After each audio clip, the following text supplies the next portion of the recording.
Bonjour à tous, bienvenue dans la pause culture et langue française.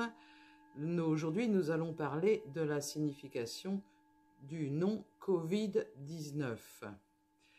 Début 2020, pandémie de Covid-19, avec pour cause le fameux coronavirus dont parle désormais toute la planète, et ses conséquences désastreuses dans le domaine sanitaire mais également économique. Lui, on en parle moins pour l'instant, cela risque de vite changer, qu'il est inutile de détailler ici.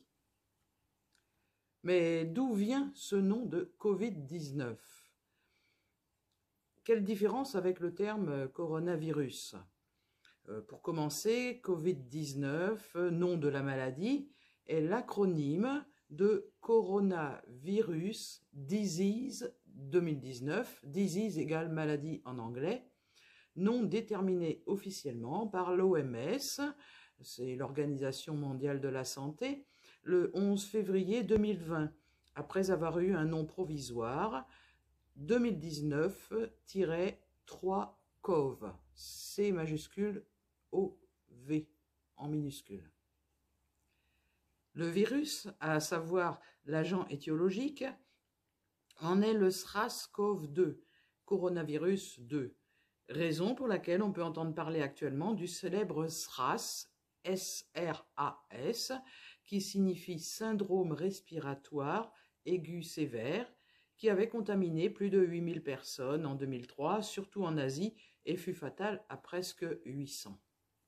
Le coronavirus actuel, virus à couronne, d'où son nom, y est génétiquement apparenté, mais différent, et son taux de mortalité, appelé également taux de létalité, en est bien moins important, 2% environ, selon les spécialistes.